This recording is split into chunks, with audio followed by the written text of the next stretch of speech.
Adrian and I spoke sometime in 2020. It's hard for me to wrap my head around the fact that I felt like reaching out to him while the sky was falling around us. I'm sure that I was still in deep denial about how long COVID would be around. I'd watched Adrian's work with a lot of interest. As a foodie, I paid attention to his work and loved what he was doing. And finally, after seeing him on the show Somewhere South, I knew it was time for a conversation. In listening to the episode, I do wish that I'd asked questions like, how do you think the pandemic is impacting the shared experience of food? And what will our food story be like coming out of this time? Luckily, Adrian ended up on a new show that captured my imagination and touched on those questions. You can see him as a historical expert on High on the Hog, a 4-part series about the African American contribution to American food. It's a must watch. Regardless, I do hope you enjoy this conversation. Support his work. He also has a new book that's out called Black Smoke, African Americans and the United States of Barbecue. He basically tests barbecue all throughout the United States, also talks about the story of barbecue. I'm looking forward to checking this book out. I must admit, I'm on a trip somewhere in Colorado and actually had some really bad barbecue, and which made me sad because Colorado has really good barbecue. But anyway, please do make sure to support his work, and I hope that you enjoy this show. Are you planning your next Colorado road trip, or are you looking to support Colorado local businesses and want to stay within your budget? Cube Money is my favorite new app. It's a digital envelope app that is FDIC insured and pairs with a debit card. For the past 4 months, I've tested it out, and I am a huge fan. I am an affiliate, so just so you know. If you're trying to keep your money organized, Cube Money is a great app to use. It's a wonderful way to keep ahead of your budget.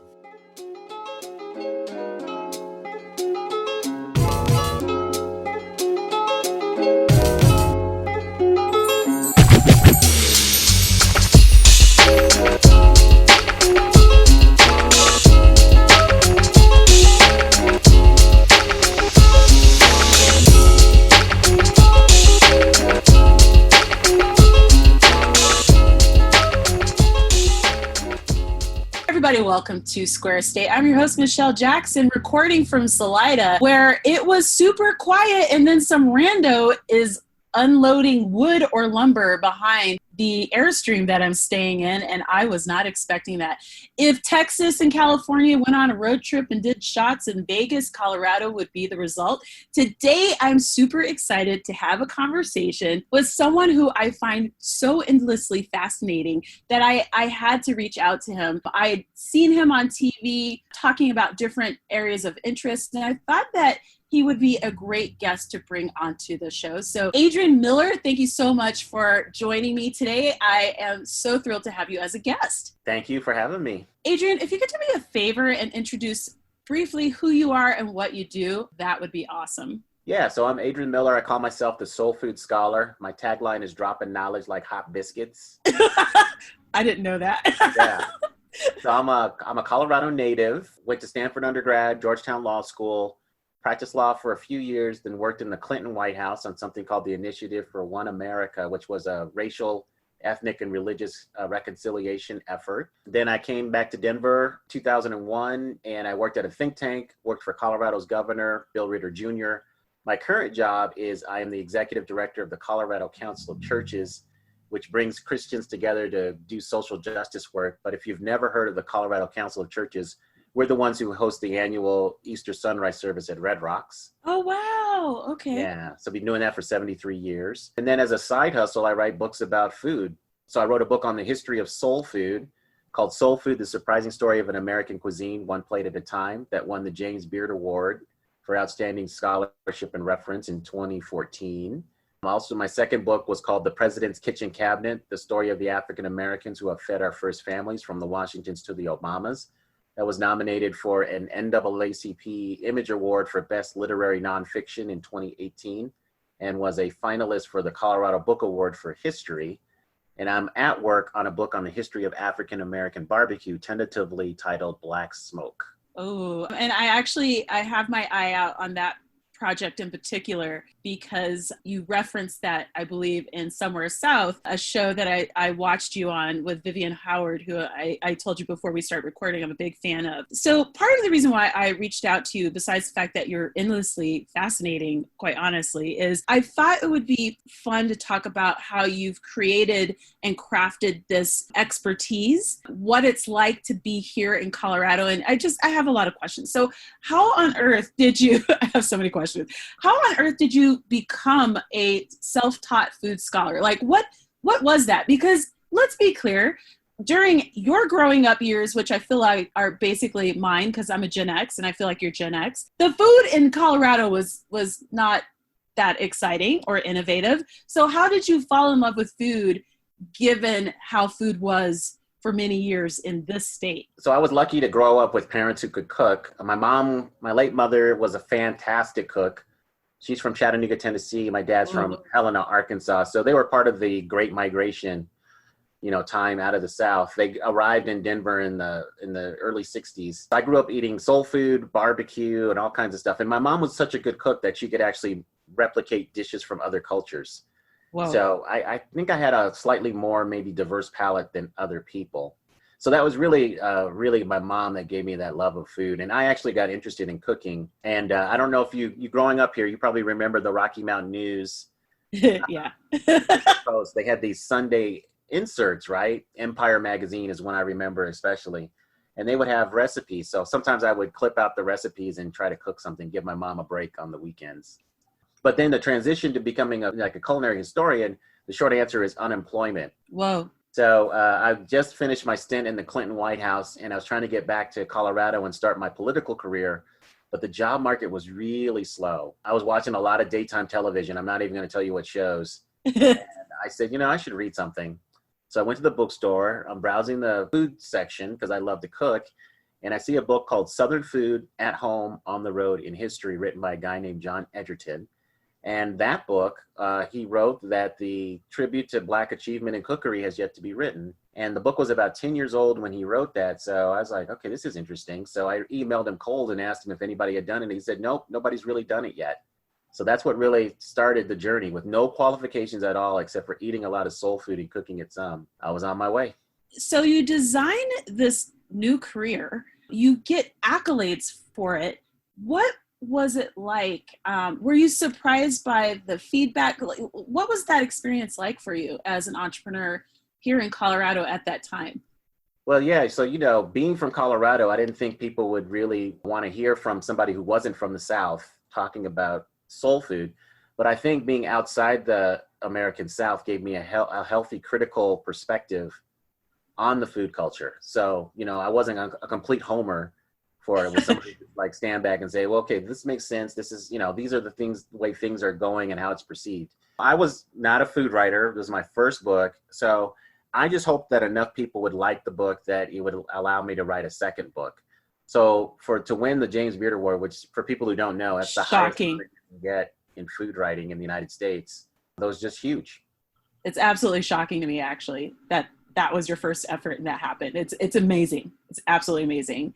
I actually had one idea of how this conversation would go, but I want to ask a couple of slightly different questions than what I sent you. So one of the things that has been very interesting is the growth of the food space in Denver, especially in the last 7 years. We actually have this, I think Coloradans have finally developed a palate for foods that are interesting and yummy, and we're using local products or recreating foods from other states that we miss. Could you talk about the growth of the food culture in Denver and the state of Colorado and what's been interesting to you? And maybe wrap that up with what's going on now with COVID and how that's going to affect our ability to break bread with one another. Colorado was kind of known for a long time as a steak and potato kind of town, cow town. But in the 1990s, I think we got a number of chefs who were drawn to Colorado's lifestyle. That's one reason why a lot of people move here. The mix of the outdoors, it's a great place to raise a family, a slower pace than maybe some other cities. So we got some interesting people arrive here in the 90s, and they really started making next level food. We had next level food before that, but it was just like a restaurant here or there, you know? To get so many more chefs coming here and making different types of food, I thought was really, really interesting. Think about just kind of the cuisines that I track, especially like something like barbecue. You know, in the 1990s, 1980s, Denver had some good barbecue restaurants, but not a lot. But now we got at least 10 legit places in Denver alone. So it just shows you kind of the food culture. One thing that I didn't know as I started talking to chefs and getting to know them is how difficult it is to grow food in Colorado. Because I guess we have a shorter growing season. And of course, we have a lot of agriculture on the Eastern Plains. But once you get away from the Eastern Plains, it's not so easy to actually grow food here. So I think that was kind of somewhat of a barrier to us establishing a food scene. But in addition to the culinary and the restaurants, and you know, we have several James Beard Award winners now in terms of chefs here in Denver. So that's going to just increase the you know, as a catalyst to attract talent. But people are thinking more about food. You know, we have a food security council now in Denver. People are trying to figure out how to get food to chronically food insecure people, people who don't know where their next meal is going to come from. So there's a lot more consciousness about food in terms of not only we have a great restaurant culture, we've got great grocery stores and other things happening here, independent grocers. We're connecting to farmers, but we're also thinking on the advocacy side of it is like, how do we change the system to feed people? Now, this was all before the pandemic. So now, post-pandemic, restaurants were rocked.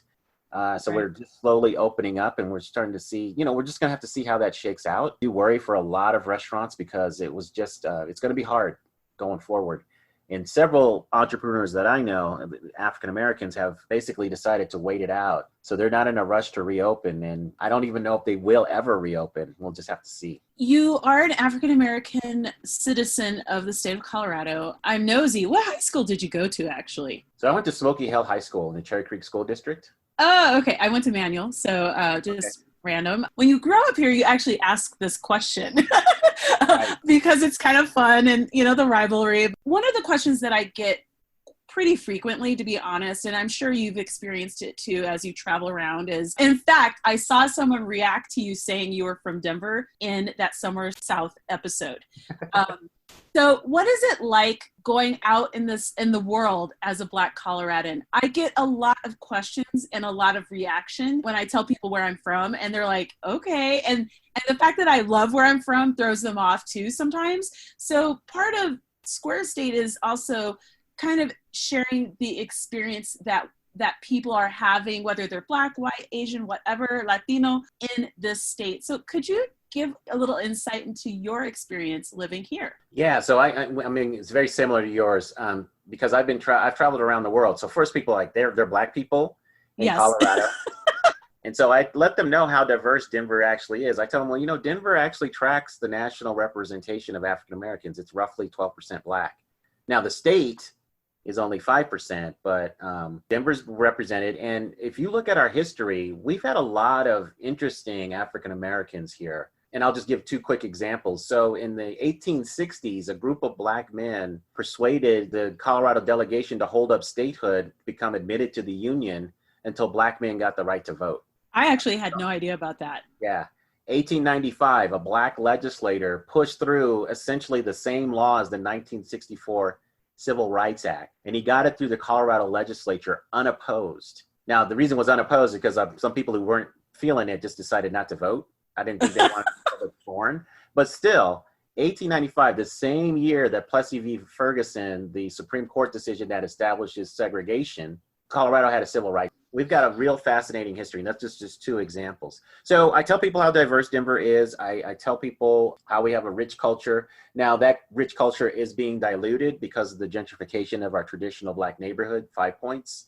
Right. But the culture's still here. I tell people we had a Black mayor in the late 80s and 90s. I do a lot to dispel that. Now, when I jokingly tell people, yeah, Colorado is very diverse. We have a lot of different types of white people. But that's just to mess with them. Yeah, I know. Yeah. You know, the other thing I want to just mention quickly is that in addition to just being surprised I'm from Colorado, then you start to get the questions or inferences that somehow I'm not legitimately Black. Yeah. Since I'm from a white state. And that, you know, that just really is lame. Blackness can be defined in so many different ways. Well, I mean, we have many different experiences, and we're not a monolith, and Black people are everywhere. One of the things that was interesting this year that I found so fascinating was Miss Iceland was Black. What? Yeah, see, that slipped on the radar because 2020 has been so extra. And so I do, like you, I find that at this point, it's just hilarious when I'm out in the world and I'm like, yeah, I'm from Colorado. And they're like, huh? And I just think it's a great opportunity to share that we're everywhere, and that, no, I'm not traumatized because I live here. I actually really love it. And the conversations that I've had have consistently been that way. I do know of people who are like, I'm never coming back.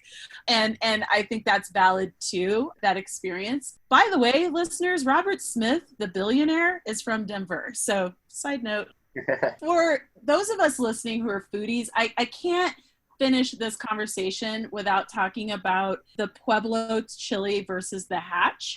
And I felt like I needed some input here. Why is it that our chili doesn't get as much love as the Hatch chili does? I think it's a factor of just having strong cheerleaders. Because what I've noticed is a lot of food cultures and food items, the ones that are the most popular, besides being delicious, is they have great cheerleaders for them. So I just think if more Pueblans, is that how you say it? Because I know we say Denver, right? I don't know what we describe for people. I'm going to have to check that before the episode goes live.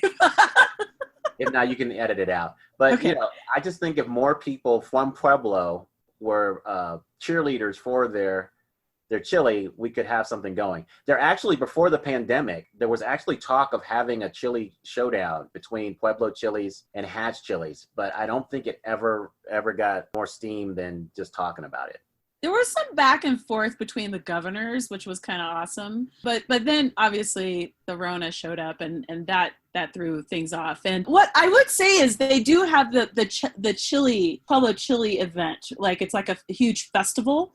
So they do try to get it out there. But I just feel like given our chili history in the state where you get fresh roasted chilies in the fall, I'm not understanding why the Pueblo Chili doesn't get more love. So that's just a random question. What would you tell someone, and I'm going to ask this two very different ways. So what would you tell someone who's looking to live in Colorado, what Colorado is like? Well, I think Colorado is a great place to live in terms of the weather, in terms of the mix between kind of city life. If you're going to live in a place like Denver or Colorado Springs, someplace on the Front Range, even Grand Junction, the mix between city life and outdoor recreation is enviable compared to other places. It's a great place to raise a family. And the thing I like about Colorado, now it's slightly changing given all the people who have moved here, but for the most part, Coloradans are nice. So you can walk down the street and say hi to someone, it's no big deal. You don't have to think they're trying to get something from you. So I've always loved that about Colorado. And the other thing I loved is no matter how hot it gets during the day, it cools off at night and it's cool in the morning. I just love that. I'm going to ask this question in a different way. If you're a person of color looking to move here, what would you say are some things to consider? So if you're a person of color moving here, one thing to understand is that I think unlike other communities, the people of color here in Denver tend to be more dispersed. Before, I would say a couple decades ago, we had these traditional neighborhoods, but those have seemed to be gentrifying and maybe don't have the identity that they once had. You're gonna have to work a little harder to find your groups of people of color to connect with, interact with. But we have those entities here. We have fraternal organizations. We have the churches. We have all kinds of social clubs. Again, Colorado is more diverse than it gets credit. And so I think it's just a matter of just finding those people. But I will say that some people who have moved here, people of color who have moved to Colorado, have told me that they thought that Colorado was cliquish in the sense that we have longstanding communities here. So if you're someone outside that community trying to connect with it, it may be a little bit harder than that. And I've heard that from enough people that I think it's something that people should just have in mind. I would say that's true, even though I grew up here. Like there's some groups I'm never going to be involved. And in fact, I did an interview this week, and whenever I say I'm from Boulder, because there's basically no Black people in Boulder, people will say, well, do you know so-and-so? And I'm like, my mom was working like 75 jobs at a time. So we were not like, we were just living, like we weren't really socializing and doing all that. And it kind of speaks to this idea that people were congregating and connecting. But because I was never a part of that, I'm always kind of outside the loop. But actually, I'm always that kid that was always a little outside of the loop in general, which is great because that's actually worked out very nicely for me because I kind of float around.